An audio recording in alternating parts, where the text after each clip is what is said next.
This is the Impressions Exchange Podcast.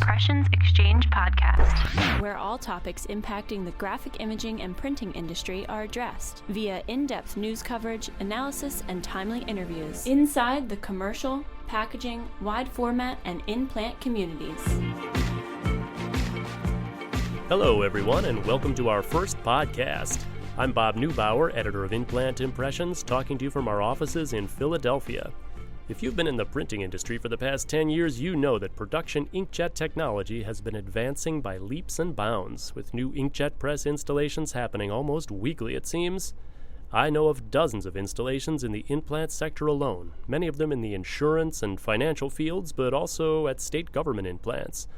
So far, 6 state printers have installed at least one, sometimes 2 inkjet presses. But late last year, the largest government in-plant, the U.S. Government Publishing Office, outdid all of them when it installed 6 production inkjet presses all at once. To find out what was behind this decision and what it means for GPO and the federal government, we've brought in Greg Estep, Deputy Managing Director of Plant Operations at GPO. He's talking to us from his office in Washington, D.C. Welcome, Greg. Hey, welcome, Bob. Thank you very much. Now, I visited GPO several times, and what always stuck out for me were those large web presses. I think you had 6 Honcho webs, and a few years ago you added a Timpson's CMR web offset. Now I hear that most of those webs are either gone or on their way out, replaced by inkjet. So, Greg, tell us what's been going on lately at GPO. Well, for 30-plus years, we had old Honcho conventional web presses, offset web presses, which had reached their end of life. And then also over the past 30 years, we've seen a significant drop-off in production counts. And then we have tight SOLs, which require highly reliable equipment. And so that started our journey to looking at digital inkjet equipment. So which inkjet presses did you add? We ended up adding 6 OSE Color Stream 6000 roll-to-roll presses, and we added a I-200 cut sheet press. Nice.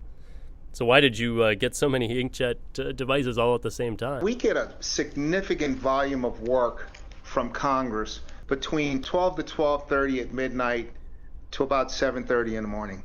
So we have the Federal Register, which is an executive branch publication. We get the House and Senate calendars. We get the any kind of bills or large legislation that happens during the night. And then we have to run the congressional record. All of that has to go through a funnel. And so it's a very extensive amount of pages. And we have to have those publications done by 7:30, 8 o'clock in the morning to be delivered at the appropriate destinations. And so for us, digital inkjet was the solution. Because of the efficiency, there are no changeovers. They more effectively manage the lower count publication, and it provides us with a lot of agility. And most importantly, we're able to decommission these labor-intensive analog presses. Although it is a little sad to see them go, isn't it? It sure is, but they've served a big purpose, and the time has come to go to the next level in terms of 21st century technology. Yeah, sure. Now, I know when we talked previously, you said that inkjet has been a game changer at GPO. So what makes you say that? What big changes has it brought? Well, the more we experience, the more we discover that there's additional efficiencies that really will benefit our operation long term. Overall, the workflow has improved significantly. No longer are we having to make plates. No longer are we having to mount plates onto the press. Right. No longer are we having to take multiple signatures and have them staged along a perfect binding machine. That's one thing. The other thing is that we're able to have variable page sizes. The older machines only ran 8.5 by 11, which is not an attractive size for books. And so it allows us an opportunity to explore and do other types of work. And for us, cost avoidance is very important. And so they address that cost avoidance in terms of significant reduction in paper waste, and also we expect it to be able to reduce our staffing. Right. Did you ever at any point look at toner-based products as opposed to inkjet, and why was inkjet better than what's available with toner? I think with toner technology, one of the issues is that toner publications, you can't send them through these security scan locations without pages sticking together. That's one issue. The other issue is they don't have the same level of throughput, the kind of throughput that we need to be able to meet Congress's requirements. Right. And the other thing is I think I'm not too sure that toner, I don't believe toner is going to be as reliable on the long term as the digital inkjet technology. Yeah. Now, I know the web presses were used to print Federal Register, Congressional Record, important historical documents that need to still be around in 100, 200 years. Is inkjet ink going to last that long? We did some studies, and what we found is the National Archive and Records Administration, the federal agency that holds and archives federal material, and the environment that these publications are stored in, it's a very controlled environment, maintaining 65-degree temperature, maintaining 45-degree relative humidity, limiting the sun exposure, and making sure that in these areas that the air is clean, good air quality. And so as long as you have those factors in place, longevity, we feel, will not be a concern. We feel that these publications will last 100 years and more. Yeah, so you've definitely looked into that in detail. I know in the old days, GPO needed to print 9,000 or more copies of the Congressional Record every day. That number's gone down quite a bit. How many do you print these days? Well, today we're printing about 1,800. That 9,000, they were printed on newspaper-style presses.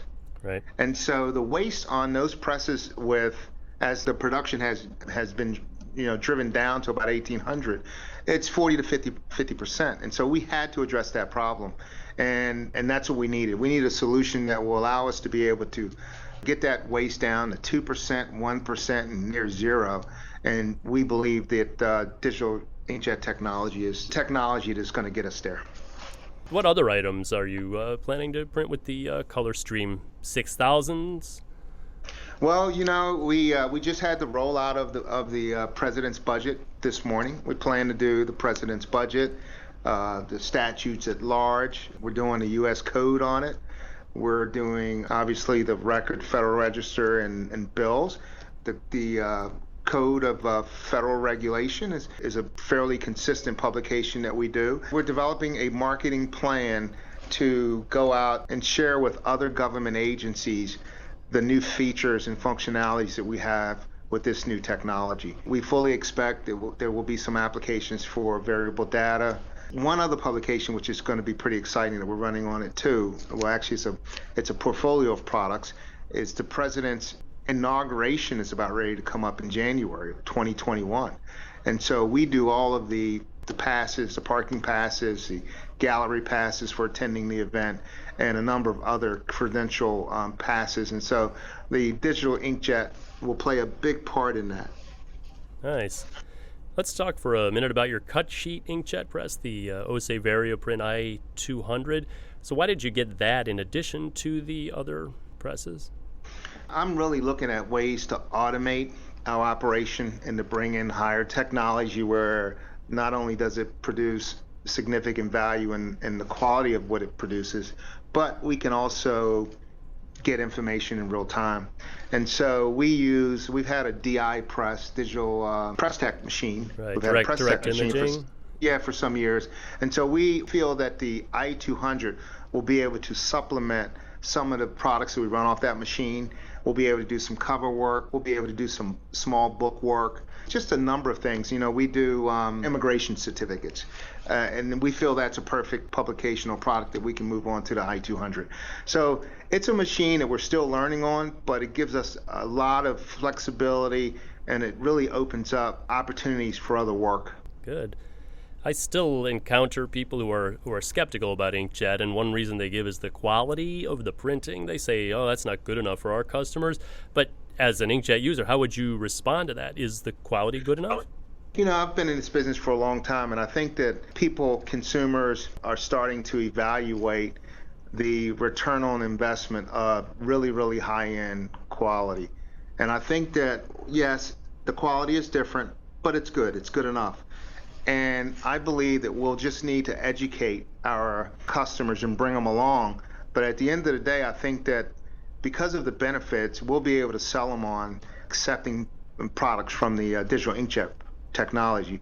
Now, we won't be able to sell everybody, but there will be some that will be quite interested in doing that. So how has GPO's move to inkjet benefited your clients in the federal government? I think that one is that we're quicker. We'll be able to respond quicker to timelines for when customers want their products. The consistency of the quality, there's very little variability in quality. I think that customers will be very happy with that. The other thing that I think we'll be able to do is we'll be able to offer things like variable data. One of the things that we would like to see happen is we would like to see that publications that we do that were traditionally black and white publications, customers will find value in color. It allows us to be able to offer that. So I think there's a number of different things that we can do that will address our customers' problems. And so those are the sort of things that as we do the market work and talking to our customers, we'll have conversations about. And adding color is definitely one of the benefits that folks who run inkjet presses have found. They can add inexpensive color to documents that used to be black and white. Now, printing is only one part of your story. You have an elaborate finishing operation also for work printed on the 5 roll-fed ColorStream 6000s. It's a mix of inline and offline solutions. Can you just describe the finishing solutions that you're using? We have quite a mix of finishing.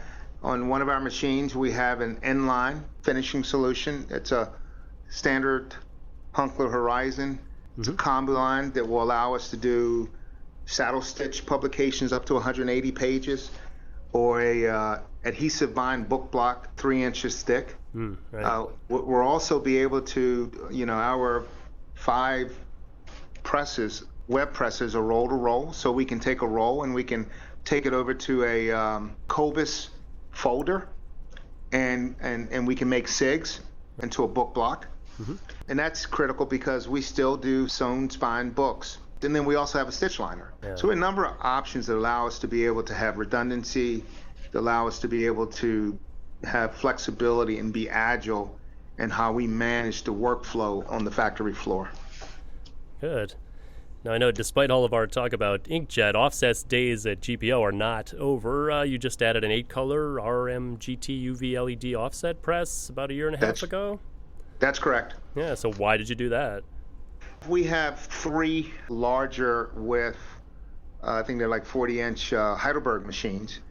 However, they don't perfect, and we don't have dryers on them. And so when we send sheets through the machine, we have to let it sit for 3 or 4 hours or more, and then we have to run it back through the machine to print on the other side. The UV LED, not only is it a high-end quality machine, but it's a perfecting machine, and it dries immediately. So when the product comes off the machine, we can go directly to the binding operation and we can start folding. And so for us, it was a matter of quality and efficiency to be able to get our products to our customers faster. So with all this new inkjet technology coming in, how have your employees and operators reacted to adding inkjet? It's been interesting. It's been fun to watch. We've had, obviously you have some folks that have more senior, been around for a while. They're a little apprehensive about the technology. But what we've seen is we've seen a lot of employees that have embraced it and have really been engaged. And so it's a change, and we still have to kind of work with managing that change. But I think we've done a pretty good job, and really what they've done is they've accepted the technology. And I think really what helps that is that we've implemented a number of changes over the past 5 years. And so where we've gone many years where there had not been changes, the first change when we brought in that ZMR press, we got a lot of resistance. But then we started bringing in new binding machines, and we brought in the ZMR press, we brought in the 8-color press. People became more accepting of the change because it was something that they had seen before. And so that is allowing us to be able to manage this change and get more acceptance quicker. Yeah, I know also you have a new director at GPO, Hugh Halpern. What's been his reaction to the new inkjet technology? It's nothing but excitement. And looking at what the opportunities present, it's really nice to have a director come in really be excited about what we have and looking at creative and innovative ways in which we can improve our customers' experience. Yeah, no, that's good. Well, everything seems to be going well at GPO with your move to Inkjet, and I appreciate you taking some time to talk with us about it, Greg, and I wish you the best of luck as you move forward. Well, thanks, Bob. Always good talking to you. Take care. Bye now.